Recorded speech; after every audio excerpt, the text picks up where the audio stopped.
Amados irmãos, hoje a igreja coloca para a nossa reflexão a virtude do amor, da caridade. Nas duas leituras nós temos esse tema bem forte do amor.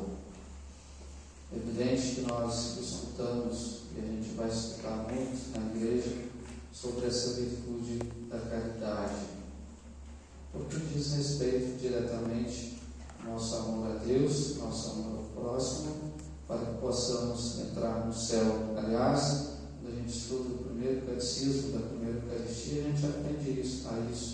Eu estou aqui no mundo para servir e amar a Deus. E é claro, se eu amar a Deus, eu vou buscar também amar o meu próximo. Mas vejamos como isso aconteceu, essa lição, como surgiu essa lição de Jesus, né, neste contexto do Evangelho de hoje. Haviam ali os fariseus, os saduceus, e aquelas pessoas estavam ali com maldade no coração. É típico daquela pessoa que está perto da gente, ela quer perguntar, ela quer saber, mas no fundo ela tem aquele coração mau, ela é covarde. Às vezes ela quer perguntar, quer saber, para condenar a gente. Às vezes existem também pessoas assim. Jesus passou por tudo isso. Aquela pergunta do fariseu, qual é o maior mandamento? Já começa com uma ironia diante de Jesus: mestre, qual é o maior mandamento? Eles estavam ali não para ter uma resposta, para aprender de Jesus, para se converter, mas estavam ali para tentar pegar Jesus em contradição, para colocar Jesus contra um grupo ou contra o outro, talvez pegar Jesus no pulo e talvez até condenar Jesus. Então eles fazem essa pergunta. Infelizmente isso acontece muito, talvez em outras religiões, talvez muitas pessoas do mundo, para atacar esse ódio contra a nossa igreja, contra a nossa doutrina, contra a nossa fé. Elas estão ali querendo saber, mas não para aprender, mas para atacar mais ainda a nossa fé, a nossa igreja. E por isso que Jesus dá uma lição para eles do amor, da caridade. Esse é o maior mandamento: amar a Deus sobre todas as coisas e o nosso próximo. Esse é o maior de todos os mandamentos. E é claro, Jesus, com uma sabedoria imensa, uma pedagogia imensa da sua paciência, da sua serenidade. Depois o fariseu vai dizer para ele: mestre, respondeste segundo a verdade. Sua resposta foi segundo a verdade. Aqui uma outra lição para nós: se nós queremos converter alguém, tocar o coração de alguém, nós devemos também ter essa paciência de Jesus. Diante daqueles homens covardes que tinham essa maldade no coração, Jesus teve total serenidade e total paciência diante daqueles homens. Por isso que aos pouquinhos também Jesus ia comovendo e tocando o coração de alguns homens daquela época. Mas a grande lição que fica para nós é justamente o mandamento do amor. Em primeiro lugar, amar a Deus sobre todas as coisas. O que quer dizer isso, amar a Deus sobre todas as coisas? De forma resumida, é justamente viver em Deus, ter uma vida para Deus. Hoje, na oração da missa, na primeira oração, a gente pede que a gente deixe as seduções, as armadilhas do demônio e que nós possamos buscar somente as coisas de Deus, aquilo que diz respeito a Deus. Essa é a primeira oração da missa que o padre reza antes da epístola. A gente pede justamente isso: aquele que ama a Deus acima de todas as coisas, ele respira a Deus, a sua vida fala de Deus. Um bom católico, um bom cristão é aquele que fala de Deus com sua vida, com suas atitudes, com suas escolhas, com o seu modo de falar, com o seu modo de ser, com o seu modo de se comportar. Não é aquele que ama a Deus só por um tempo, ou talvez aquele que ama a Deus só na missa dominical, não estou aqui participando, mas não é aquele que ama a Deus em alguns momentos, ou só na igreja, ou só naquele local. Não, é aquele que procura respirar a Deus, aquele que procura viver as virtudes de Deus, que participa da vida divina, aquele que coloca os sacramentos em prática, aquele que coloca essa força que vem da Eucaristia, da Santa Missa na sua vida de cada dia, seja no trabalho, seja em casa, seja com a sua família. É aquele que em tudo quer agradar a Deus e se amar a Deus sobre todas as coisas. E é evidente, se a gente quer saber se a gente está amando a Deus, é só olhar se a gente está amando o nosso próximo. É consequência E se a gente quer saber também se a gente ama a Deus, olha para o próximo. Se quer saber se você está amando a Deus, olha também se a gente está buscando a Deus, amando a Deus. Então é vice-versa, é tudo junto, é um mandamento, o amor a Deus e o amor ao próximo. O próximo é um desafio para nós, nem sempre isso é fácil, mas é uma exigência do Evangelho. Claro que Jesus depois na última ceia vai mais fundo, não é amar o próximo como a ti mesmo, mas amar o próximo como eu vos amei. É o mandamento do amor na quinta-feira santa. Mas nós temos esse desafio de vivermos no amor, enxergar o outro, entender os nossos limites para a gente não ofender o outro, mas enxergar o nosso próximo, que vai além da simpatia. Não é amar só aquele que eu gosto, aquele que eu acho simpático, simpática, mas o amor ao próximo vai muito além disso. Os santos fizeram isso. É claro que a gente não é obrigado a gostar de todo mundo. Eu gosto de todo mundo. Não, eu não sou obrigado a gostar de todo mundo. Mas eu sou obrigado a amar as pessoas. Nem por isso eu tenho o direito de desprezar, de pisar na pessoa, de ofender, de ser rude. Eu não tenho esse direito. Eu tenho que amar o nosso próximo.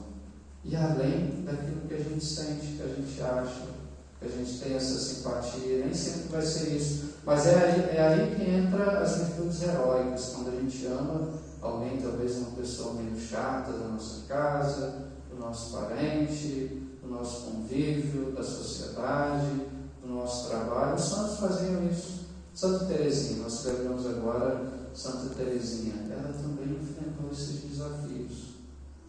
Todo mundo conhece aquela história do convento. Tinha uma freira que irritava Santa Teresinha, era antipático para ela, para Santa Teresinha. Tudo naquela freira fazia ela sofrer, o modo de andar, o modo de falar daquela freira. Então incomodava ela, doía por dentro. O que ela fez? Ela resolveu um dia, ela pensou consigo e tomou esse propósito: a partir de hoje eu vou sorrir sempre para aquela freira. Toda vez que eu passar perto dela, eu vou soltar um sorriso, vou sorrir para ela. Santa Teresinha fez tanto isso que depois a freira veio perto dela: olha, por que você sorri tanto para mim? Eu não ia contar toda a história, né? Mas ela tomou essa decisão. Às vezes a gente precisa se esforçar nisso, porque São Paulo fala, não é fácil, mas é suportar uns aos outros, é ir além daquilo que a gente gosta, que a gente sente, a gente se esforçar nesse campo, é muito importante. Tem uma história, uma pessoa, para a gente entender como enxergar o próximo, uma pessoa estava no metrô e ela viu um morador de rua que estava no metrô e estava sujo, já não chegava tão bem, e as pessoas sempre passando longe daquele morador de rua dentro do metrô, mas ela ficou nesse dilema. E agora? Ela estava com os pães dentro da bolsa, e agora? Eu chego perto, não chego, dou o pão, não dou uma palavrinha, não dou. Aí depois ela chegou à conclusão: eu vou lá. Aí deu o pão, tirou o pão da bolsa daquele morador de rua, deu para ele o pão e começou a conversar com ele. E ele disse para ela: olha, eu estou muito feliz porque já há 3 dias que eu não recebo um pão. Eu não sei se eu estou mais feliz em receber o pão ou de você ter me enxergado como gente, como pessoa. Então, a partir daquele momento, aquela mulher entendeu o Evangelho. E naquele dilema, ela falou justamente o seguinte: e se for Jesus? E se aquele ali for Jesus? E a gente pode pensar também naquela pessoa antipática, naquela pessoa talvez incompreensiva, chata. E se for Jesus disfarçado, para a gente procurar o amor? E se meu esposo for Jesus? E se minha esposa for Jesus? E se aquela pessoa do meu trabalho for Jesus? E se aquela pessoa, aquela outra for Jesus? Então é um desafio para nós vivermos no amor. Um outro santo também, São Carlos Acutis, foi canonizado há pouco tempo, um grande santo também. Ele sempre se preocupava com o próximo, nos mínimos detalhes. Ele dava atenção às pessoas, um sorriso, uma alegria. Até na sua casa, um dia a faxineira estava limpando a sua casa E a mãe dele chamou ele no cantinho e falou para ele: olha, mas eu paguei ela para isso, você não precisa ajudar ela.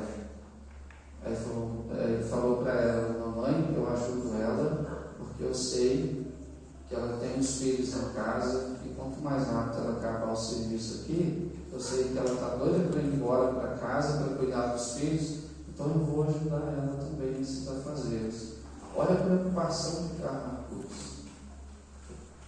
Isso em muitos detalhes da vida. Quando ele estava lá no hospital morrendo, quase morrendo já, as enfermeiras chegavam à noite, às vezes acendiam a luz, às vezes chegavam fazendo algum barulho, e a mãe dele estava ao lado descansando, muito cansada, e ele fazia assim para as enfermeiras: fique quietinho, porque a minha mãe está descansando, não quero acordar minha mãe.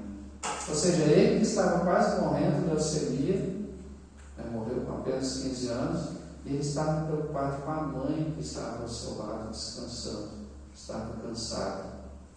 Então a gente olha para os santos, como que eles exerceram esse amor na prática, além das aparências, além de algo muito externo, mas eles viveram esse amor com muita profundidade. Cada vez mais no nosso mundo de hoje, a gente precisa enxergar mais o nosso próximo. Talvez esse mundo tecnológico, do celular, e tudo isso vai isolando a gente tem essas dificuldades, esses desafios, talvez até em família, talvez até no namoro. Quantas pessoas hoje não sabem mais conversar, não sabem mais puxar um assunto, não sabem mais sentar na mesa e talvez fazer um almoço juntos em casa, no domingo, um jantar? Essa dificuldade de enxergar o outro, enxergar a esposa, perguntar como foi o dia dela, enxergar o esposo, os filhos. É um desafio para nós. Por isso que essa mensagem de Jesus nunca fica velha para nós, é sempre nova, essa mensagem do amor e da caridade. Mas é claro que isso exige de nós doação, entrega. Santa Teresinha mesmo dizia: o amor consiste em entregar-se a si mesmo, em doar tudo, em dar tudo. Essa é a frase de Santa Teresinha, aquele que se entrega. É claro que isso exige renúncia, isso exige sacrifício. Às vezes a gente vai ter que abrir mão daquilo que a gente gosta, que a gente pensa, que a gente acha, mas esse é o amor. Outro grande santo também, ontem nós celebramos São Francisco de Assis, ele dizia também justamente isso: o amor é doar-se, é doação. E toda vocação exige isso, toda missão, o padre, todos nós que estamos aqui, exige essa doação, essa entrega. Não é fácil conviver com o nosso próximo. Talvez mesmo dentro da nossa casa, da nossa família, essa vida em comunidade não é tão simples. A freira, no convento, não é tão simples viver no meio de muitas mulheres, freiras, cada uma tem uma cabeça. O padre também, o padre quando estuda para ser padre, a gente vive num seminário de muitos rapazes. E não é tão simples. Cada um pensa de um jeito, um faz de um jeito, outro faz de outro. Não é tão simples isso. Às vezes a pessoa entra no seminário para ser padre, mas ficou tanto tempo e saiu do seminário. E talvez era muito inteligente, passava nas provas, sabia de tudo, aprendia tudo, mas talvez não sabia conviver com o próximo, conviver com os irmãos. E isso é um impedimento, porque o padre é aquele que vai conviver com todos, com pessoas com a diversidade, pessoas de diversos temperamentos e jeitos, enfim. Mas essa convivência com o próximo não é tão simples. Aqui a gente não está falando que é simples, que é fácil, mas exige de nós essa doação e esta entrega de cada dia.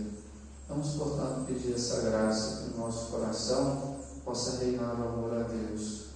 Possa em tudo reinar o amor. E que esse amor a Deus possa ser externado e manifestado também na pessoa do nosso próximo, quando nós amamos o nosso próximo. Busquemos o amor a cada dia da nossa vida, porque, como nos explica São João da Cruz, no final da vida, nós seremos julgados pelo amor. Aquele amor que eu pratiquei ou que eu deixei de praticar. É por isso que isto que nós seremos julgados, no amor. Qual amor que eu pratiquei? E é claro, evidente, que nós queremos apresentar a Deus todo amor praticado com sacrifício, com doação, para que possamos receber dele a nossa recompensa. Nesse mês mariano também, mês de outubro, Nossa Senhora possa nos conceder essa graça, ela que é a mãe do amor, para que um dia nós possamos estar diante de Deus, que é amor puro do céu, e Ele vai nos dar a nossa recompensa eterna. Amém.